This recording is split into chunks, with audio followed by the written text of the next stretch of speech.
Aleluia. Deus de maravilha. Eu novamente saúdo a igreja com a paz do Senhor Jesus.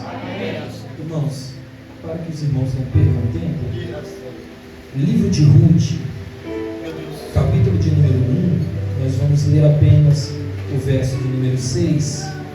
O livro de Ruth fica bem no comecinho da Bíblia, depois do livro dos Juízes. Ruth, capítulo de número 1, verso de número 6. Eu gostaria de agradecer a Deus por mais essa oportunidade que o Senhor me concede. Não era a minha essa oportunidade, tenho total conhecimento e entendimento disso, mas a mim foi confiado mais uma vez falar um pouquinho com relação à palavra do Senhor. E eu peço a Deus que eu não venha ser um impedimento para que os irmãos não recebam aquilo que o céu tem ainda para derramar nas nossas vidas, mas que eu possa ser um canal de bênção para que os irmãos recebam juntamente comigo aquilo que o Senhor tem para nos entregar. Agradeço a Deus pela vida do nosso pastor. Não está aqui entre nós pessoalmente porque se encontra em viagem, mas mandou a paz à igreja quando falei com ele.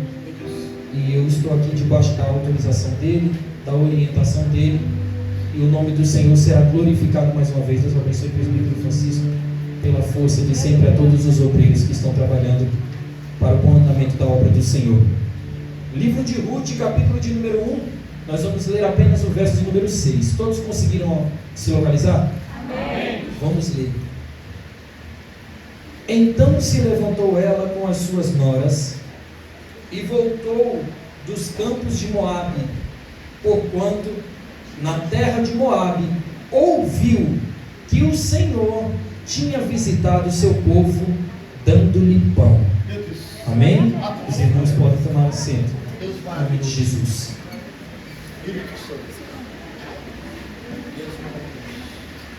Deus de maravilha. Queridos, quando Deus me otorgou a oportunidade de trazer a palavra nesta noite, eu estava aqui na igreja de manhã com uma cidade com os adolescentes, e eu peguei a Bíblia, porque por misericórdia o Senhor nunca me deixou desamparado. Sempre que eu abri a Bíblia eu tive uma resposta de Deus, porque eu ainda creio que a Bíblia é a boca de Deus na terra. E eu acredito que aquele que é sensível à voz de Deus, assim que ele abre a palavra do Senhor, ele encontra nela aquilo que ele precisa, na sua totalidade, porque o nosso Deus, ele é mais que o suficiente. O salmista falou que devido a ele, de nada ele tem falta, de nada. Então o Senhor é mais do que o suficiente na nossa vida. E lendo um pouquinho a Bíblia, eu me encontrei aqui no livro de Ruth, e nós sabemos que esse livro ele se passou na época dos juízes de Israel. E esse período era um período de desordem social e período de desordem religiosa dentro de Israel, onde cada um fazia o que a si parecia ser certo. Se os irmãos analisarem Juízes 17:6, os irmãos vão ver, por exemplo, a postura do levita, como um levita de Israel se portava no tempo dos juízes. E os irmãos vão perceber que ele ia aonde queria, no tempo que queria, fazia o que apraz o seu coração, da maneira que achava correto fazer. E era assim, este era o retrato da nação naquele tempo, do povo de Israel naquele tempo. Então, historicamente, esta era atravessou um tempo entre a conquista da terra prometida, quando o povo de Deus foi guiado por Josué, e a ascensão do rei Davi. Esse texto se encontra entre esses dois momentos. E nós não conseguimos precisar, lendo apenas o livro de Ruth, em que tempo essa história aconteceu. Mas a Bíblia é enfática entre os capítulos do livro de Ruth, ao dizer que havia fome na terra.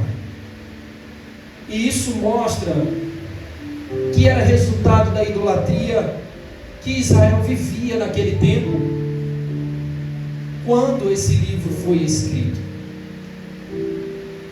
Em um âmbito geral, se nós pararmos para analisar, fazermos uma síntese do livro de Ruth, nós vamos perceber que a história dessa mulher narra a sua vida como moabita, e que após a morte do seu sogro, do seu cunhado e do seu marido, ela decide seguir a sua sogra Noemi de volta à terra de Judá.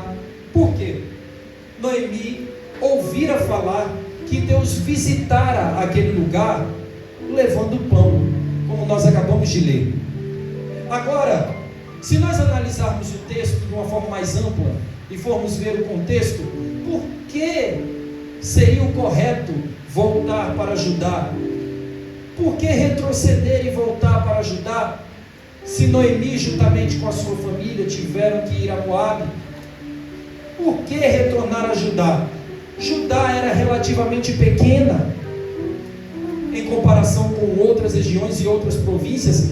Os irmãos vão saber, até melhor do que eu, lendo o Antigo Testamento, que, por exemplo, os egípcios eram maiores do que Judá, os assírios eram maiores do que Judá, os babilônios eram maiores do que Judá.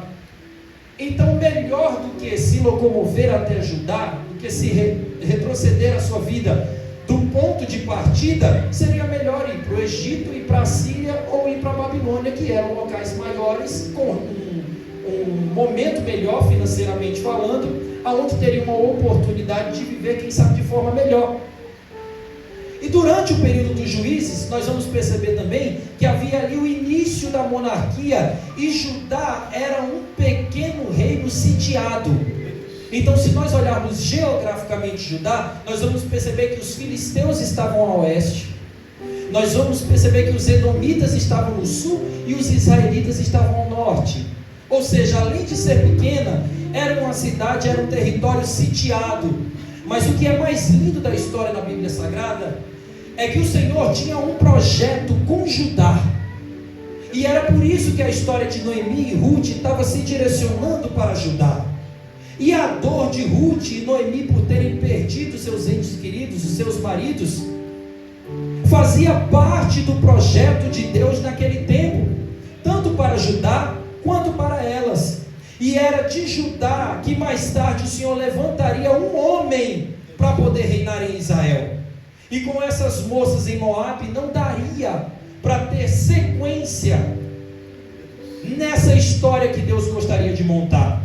Com essas moças longe de Judá, sem os seus maridos para lhes darem uma descendência, seria impossível continuar a sua linha genealógica. E para que pudessem ser colocadas de volta nos planos de Deus, o Senhor mudou a rota de Noemi e de Ruth e trouxe de volta para Judá. E eu gostaria de abrir um parêntese aqui nesta noite e dizer que Deus está mudando a rota dos projetos de alguém. Porque muitas vezes nós fazemos os nossos planos e os nossos projetos, e muitas vezes esses projetos e esses planos, com a ambição de dar certo, estão apontados para a direção errada. Mas o Senhor, por sua infinita misericórdia, Ele volta os seus olhos para nós e decide recalcular a rota do nosso projeto, colocando o nosso projeto dentro do projeto dEle. Então eu gostaria de profetizar para a sua vida que tudo aquilo que está fora da direção do projeto de Deus, em meio à tua casa, em meio à tua família, no seu trabalho, seja lá onde for que a planta do seu pé pise, vai voltar para a direção da onde Deus gostaria que estivesse, e tudo aquilo que parecia que seria resultado de destruição e morte, será vida para a honra, glória, louvor e exaltação do nome do nosso Senhor e Salvador Jesus Cristo. O Senhor passa a redirecionar a rota de Ruth e de Noemi para o centro da sua vontade, porque o Senhor, Ele não perde o controle nunca da minha e da sua vida, e Ele sabe exatamente o que está fazendo, e glória a Ele por isso. Porque se certamente dependêssemos de um homem para analisar a nossa vida, ele certamente iria analisar o nosso momento em detrimento do nosso passado, mas não conseguiria visualizar o nosso futuro. O nosso Deus que tudo vê, consegue ver o amanhã e redireciona a nossa roda para o tempo certo, para o momento exato, para o caminho correto. Exaltado e glorificado seja o nome do Senhor pela sua onisciência. Meus queridos, o texto que nós lemos, ele é categórico quando diz que o Senhor havia visitado o seu povo em Judá, dando-lhe pão. E se olharmos para todo o contexto que nós acabamos de ler, enquanto Noemi e sua família estavam em Judá, enquanto eles viviam em Judá, antes de ir para Moabe, havia uma ausência de pão. E eles estavam saindo de Judá justamente devido à ausência de pão. Mas, queridos, depois que ela perdeu, melhor dizendo, os seus filhos e o seu marido, ficando apenas com as suas noras, a palavra de Deus revela que Judá voltou a ter pão. Isso é muito interessante. Percebam que quando Noemi está com os seus 2 filhos e o seu marido em Judá, a terra não tem pão. Quando ela vai para Moabe, ela perde o seu marido e os seus 2 filhos, fica com as suas 2 noras e decide regressar a Judá, porque ela ficou sabendo que Judá tinha pão. Mateus, o que significa? Significa que essa foi a forma que Deus escolheu para poder atrair de volta para ajudar a Noemi. Queridos, nós não estamos aqui porque queremos. Nós não chegamos até aqui por acaso. O Senhor não nos colocou aqui por conta dos nossos benefícios próprios ou por conta das obras das nossas mãos. O Senhor nos colocou aqui porque Ele mesmo nos atraiu. Por quê, Mateus? Como é que você pode afirmar isso? Queridos, olha para a igreja no âmbito geral, e eu não estou falando dessa daqui. A igreja, ela é repleta de recuperados. Ela é repleta de gente que estava perdida e Deus resgatou de algum lugar. A maioria dos membros de igreja, eles são ex alguma coisa. Sempre tem na igreja um ex-alcoólatra. Sempre tem na igreja um ex-drogado. Sempre tem na igreja um ex-feiticeiro.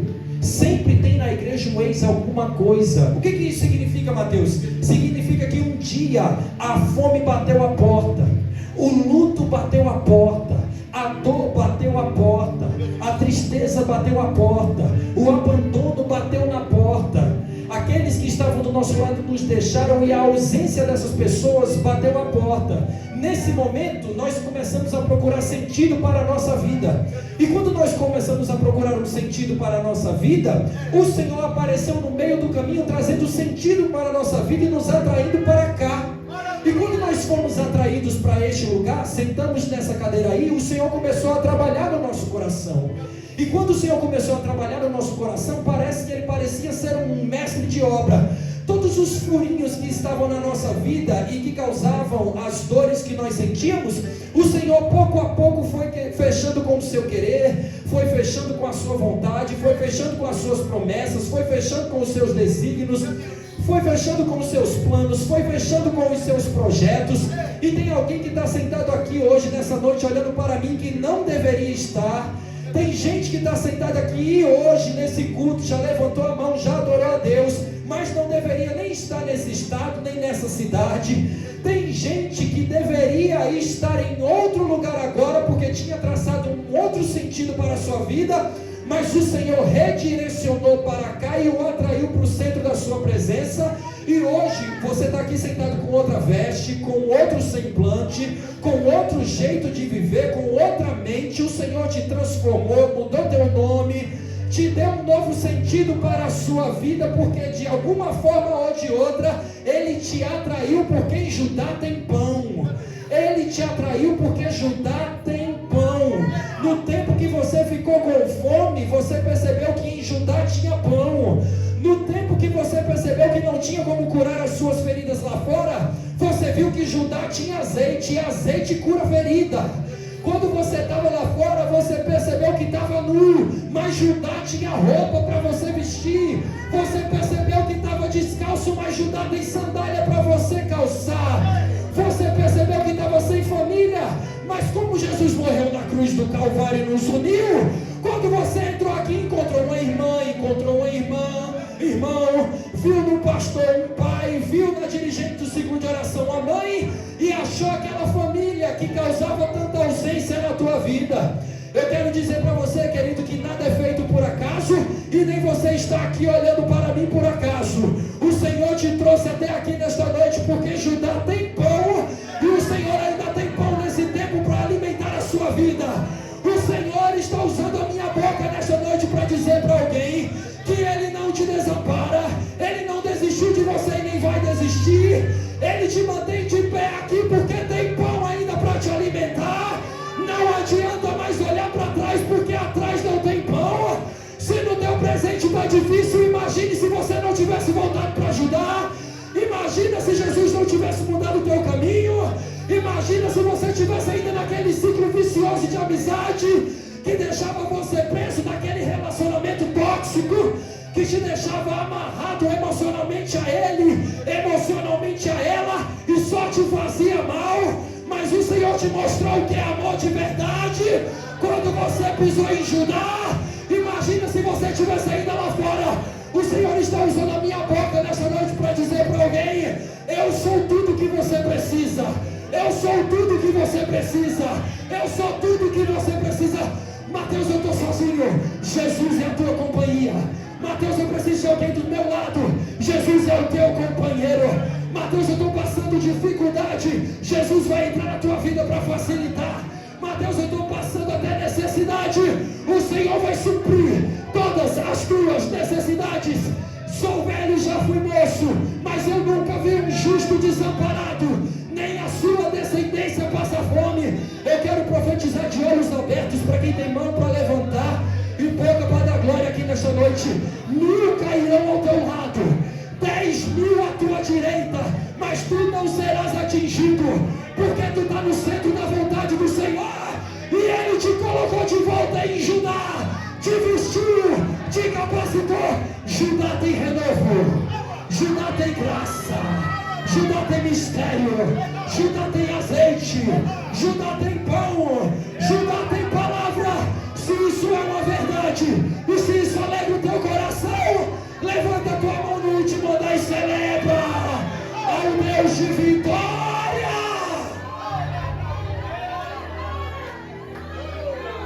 Exaltado é o nome do Senhor.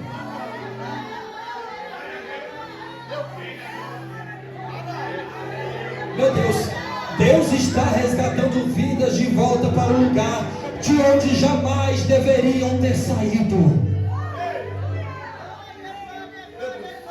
Mateus, isso é clichê. Você está falando o que você sempre ouviu. Não. Eu estou falando aquilo que está escrito na palavra do Senhor. Nada está perdido. Olha para Judá. Nada está perdido. Olha para Judá. Mateus, quem está longe, mostra para quem está longe, igualmente Noemi estava fazendo com Ruth, que Judá tem pão. Mostra que Judá tem pão. Uma hora a fome vai chegar e vai acabar virando a seta de volta para Judá. Quem crê, diga amém. Mateus, dói, é sofrido, eu estou vendo sofrer, eu estou vendo padecer, tem data de validade, ninguém aguenta ficar no vale para sempre. Uma hora Judá brilha, irmãos, brilha como um candeeiro no escuro, brilha como um farol no mar. Uma hora Judá vai se acender como uma labareda de fogo no meio da escuridão. Uma hora Judá vai resplandecer como um relâmpago que nasce no Oriente e morre no Ocidente. Uma hora Judá vai resplandecer como uma lua cheia numa noite escura. Uma hora Judá vai resplandecer como o nascer do sol na minha e na sua vida. Deus de infinita misericórdia, eu não pretendo ser tardio, queridos. Eu vou terminar a mensagem antes do horário em nome de Jesus. Mas fiquem comigo mais um pouquinho que nós vamos concluir a mensagem já já.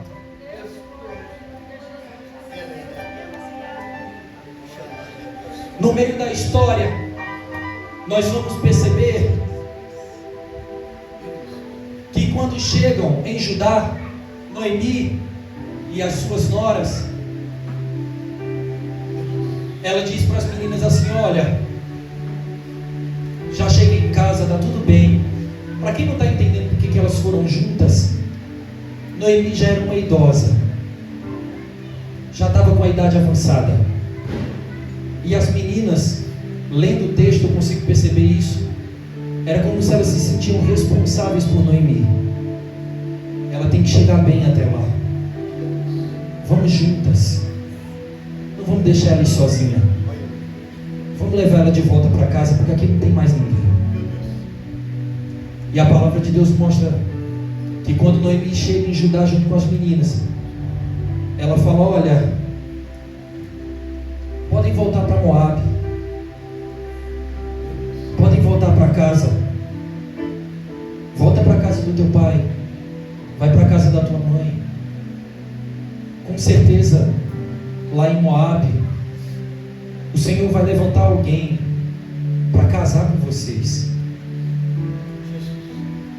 e vocês precisam estar na casa do pai de vocês. É a tradição, voltem para casa.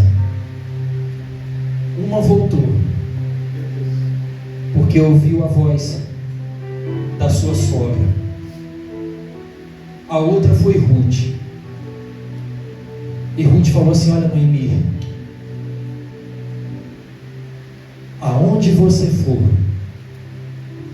eu vou com você. Aonde você ficar, eu vou ficar com você. Aonde você morrer, eu vou esperar o meu tempo chegar.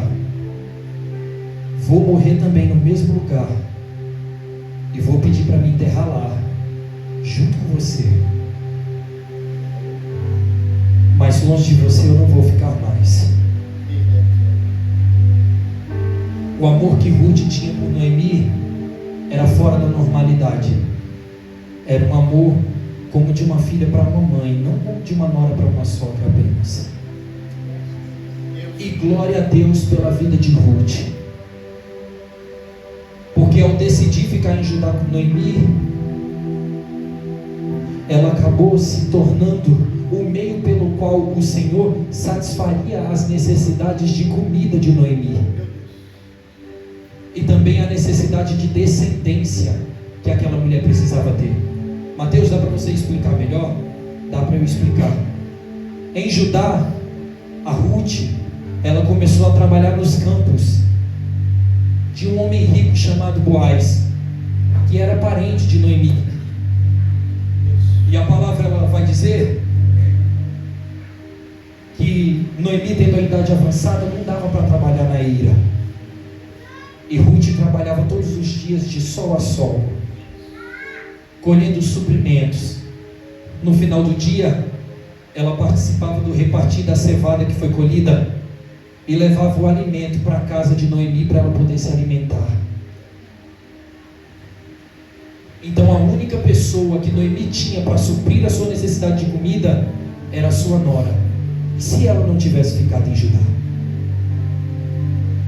quem seria essa alma caridosa que cuidaria daquela senhora?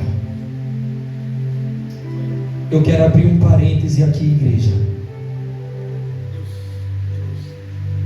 Existem pessoas aqui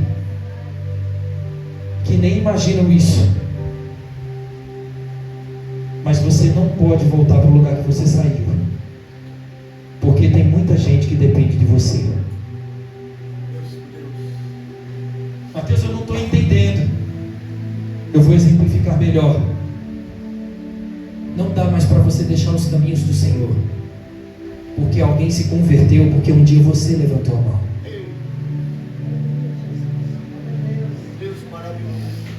Não dá mais para você voltar para casa como desviado, porque tem gente lá dentro que quando você chega em casa vestido de crente, com a Bíblia dos crentes, muitas vezes todo suado, porque o culto foi uma bênção e a caminhada muitas vezes é longa para chegar para casa, esse daí olha para você e fala: ó, um dia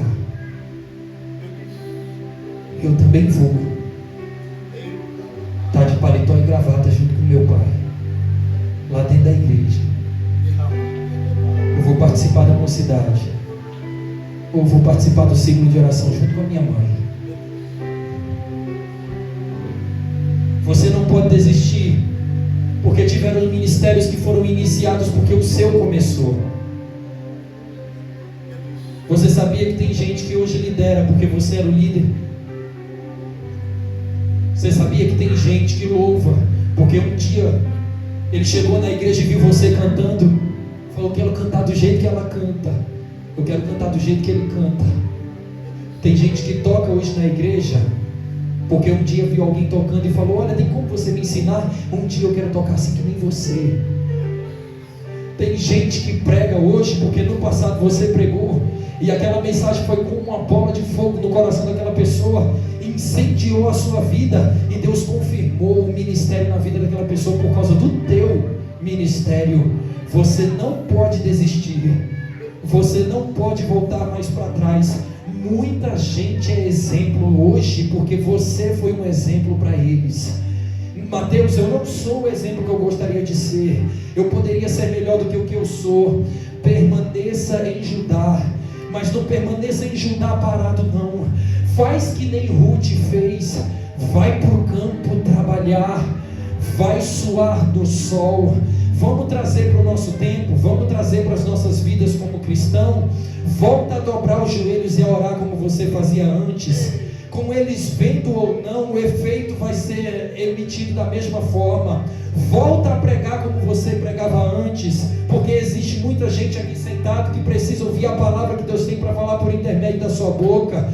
Volta a louvar como você louvava antes, com força, com alegria, com vigor, porque tem muita gente que está cantando hoje bem fraquinho, quase desistindo, nem sai em casa, porque viu que você parou de ensaiar, porque viu que você parou de se esforçar, porque viu que você parou de trazer hino novo, e você é reflexo do que as pessoas são. Você sabia disso? A ciência fala que nós somos reflexo do ciclo de 5 pessoas que estão ao nosso redor. Quando nós vivemos com essas 5 pessoas, nós passamos a ser exatamente o que essas pessoas são. Então, com as pessoas que andam com você, elas precisam olhar para você e se tornar melhor. Precisam se tornar um jovem melhor, precisam se tornar um marido melhor, precisam se tornar uma mulher melhor, precisam se tornar um filho melhor. As pessoas que andam ao seu redor precisam ver o teu testemunho e precisam falar assim: olha, um dia eu vou ser um cristão assim que nem ele é, assim que nem ela é. Agora deixa eu te dizer uma coisa: já pensou o peso de você desistir? Já pensou o peso que tem você parar? Já pensou o peso que tem você fraquejar? Já pensou quantas almas o diabo vai levar porque você parou? Já pensou quantos ministérios vão ser enterrados juntos com muitas pessoas só porque o teu ministério também parou? Eu quero dizer algo para você aqui nesta noite: não desista, porque nessa noite o Senhor está trazendo renovo para a vida de alguém. Não desista e não pare, porque nessa noite o Senhor está renovando as forças de alguém. O Senhor está renovando a aliança de alguém. O Senhor está renovando a vida ministerial de alguém. O Senhor está renovando a chamada de alguém. Tem pessoas que nem têm entendimento hoje, são ainda pequenos, são pequenas criancinhas que vão começar a ver o teu exemplo e vão começar a te copiar. Você não pode desistir porque você é exemplo para ela. Você não pode desistir porque você é exemplo para ele. Mateus, mas o diabo está vindo para cima de mim com força. Está sendo difícil. Está sendo difícil porque você é exemplo. Está sendo difícil porque você é espelho. Se você não fosse uma árvore frutífera, Satanás jamais jogaria pedra em você. Satanás jamais tentaria destruir o teu ministério. Satanás jamais tentaria tirar você dos caminhos do Senhor. Mateus, tem pessoa que está lutando para poder desistir. Está lutando para você desistir porque sabe que atrás de você tem gente acompanhando. Está lutando para te ver caído porque sabe que tem gente que está de pé porque você está segurando a mão. Não desista porque o céu está te usando para ser um canal de bênção. Não desista porque o céu está te usando para transmitir água pura, limpa, por intermédio da palavra do Senhor. Não desista. Feche os seus olhos aí. Nós vamos orar aqui nesta noite. Nós vamos orar. Eu já vou terminar a mensagem, mas nós vamos orar aqui nesta noite. Não pare. Não pare. Não pare. Não pare. Mateus, o inferno está investindo em mim, quer me destruir, não pare. Mas ele se levantou, apresentando para mim até coisas boas para tentar me confundir. Não se iluda, é o diabo, não para. Tem muita gente olhando para você, tem muita gente se inspirando em você, tem muita gente que precisa voltar a subir o monte, e você precisa ir na frente para poder puxar a fila, tá bom? Tem muita gente que precisa voltar a evangelizar, e você que vai puxar a fila. É só canto que banda e ocebe canarábia. Tem muita gente que precisa entrar no grupo para louvar, e ele vai entrar porque você vai puxar a fila, você vai vir primeiro. Tem muita gente que precisa participar da lista de pregador aqui na igreja, mas ele só vai participar porque você vai puxar a fila, você que vai incentivar.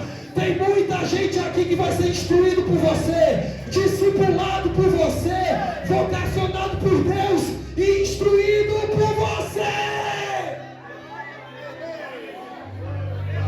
Guerrei a terra, subia, canto terra e andácio, mintre o terra e ela sube de comanda terra arábia. Ai meu Deus do céu, o Senhor está renovando esperança aqui nesta noite. Tem uma unção de quebrantamento aqui nesse lugar. Minha irmã, meu irmão, eu quero que você glorifique quando eu falar isso, porque aconteceu a mesma coisa com a minha vida, eu quero que aconteça na sua também. Como é que o teu filho, como é que a tua filha olha para você, meu irmão? Como é que olha para você, minha irmã? O teu filho olha para você e fala: pai, eu quero ser pregador assim que nem o senhor é. Eu quero ser pregadora, mãe, assim que nem a senhora é pregadora. Eu quero evangelizar, pai, ter amor pelas almas assim como a senhora tem, assim como o Senhor tem. Eu quero fazer a obra do Senhor com amor, assim como eu vejo o Senhor fazer, pai, assim como eu vejo a senhora fazer. Hoje eu entendo, meus irmãos, que nós somos reflexos dos nossos pais. Um dia eu olhei para o meu pai, vim carregando a Bíblia na chuva, irmãos, segurado na minha mão, quase 3 quilômetros a pé para chegar na igreja, porque não tinha uma igreja perto. Hoje eu não vejo distância, presbítero Francisco, para chegar na igreja, porque nem sempre teve um carro para levar a gente.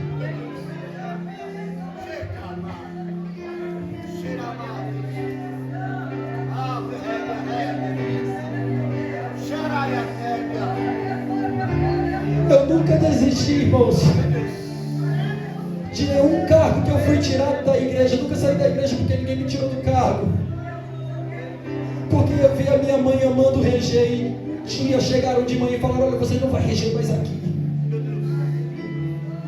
A minha mãe não mudou de igreja, continuou no ciclo de oração. Talvez ninguém saiba disso aqui.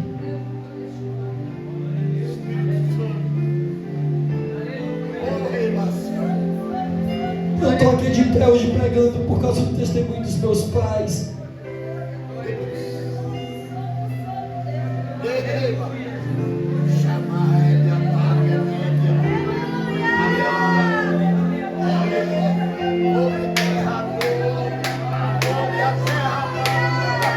Deus, eu não tenho minha mãe e meu pai na igreja, não.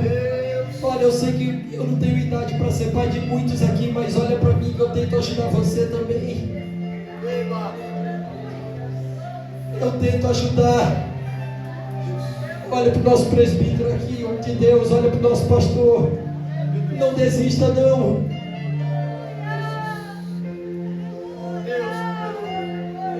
Irmãos do ciclo de oração, as meninas olham para vocês, vocês são um exemplo. E está escrito no Novo Testamento isso. As mulheres mais velhas se cuidem com prudência para que vocês sejam um exemplo para a mais nova. Está na Bíblia isso. Irmãos, eu não estou doutrinando ninguém, não. Foi a palavra que Deus colocou no meu coração. Nós somos exemplos para a vida de muitos aqui. Mateus, eu gostaria de ver a igreja transbordando de gente. Nós estamos com um desfalque muito grande devido às viagens de muitos irmãos. A nossa igreja, graças a Deus, tem muitos membros. Mas, Mateus, eu gostaria que fosse melhor. Eu gostaria que os cultos não tivessem nem corredor, fosse tudo tomado de gente. Começa por você, irmã. Começa por você, irmão. Se você for exemplo, essa igreja não cabe de gente.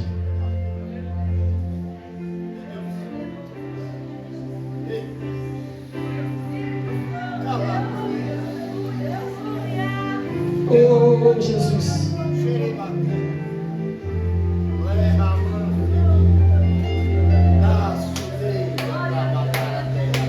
Alguém aqui está à disposição para fazer a obra do Senhor? Alguém está à disposição aqui para fazer a obra do Senhor? Mateus, essa pergunta é difícil, você vai me comprometer? Vou não, irmãos.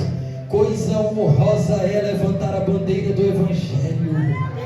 Coisa honrosa é sofrer, porque nós estamos carregando a cruz.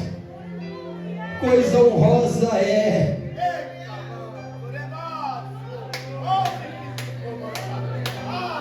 Eu tive familiares de perto que morreram na bebida, porque o maior exemplo que tinham estava preso na bebida. O Senhor está usando a minha boca nesta noite para dizer para alguém: você não será o reflexo daquilo que Satanás disse que você seria.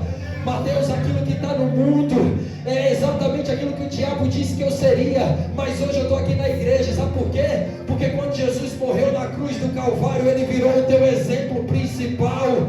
O Senhor usa a minha boca para dizer para você nesta noite aqui: você será tão forte quanto Ele foi, você vai pregar tão bem quanto Ele pregou. Mateus, você está dizendo que eu vou pregar como Jesus pregou até tão bem? Ele mesmo falou com a boca dele: vocês farão coisas maiores do que as que eu fiz. Canta e alegra a sua alma, porque nós seremos grandes, nós seremos exaltados como nosso Senhor foi. O inferno que se prepare, porque o ano de 2025 vai ser um ano de virada na vida ministerial de muitas pessoas. Eu estou profetizando.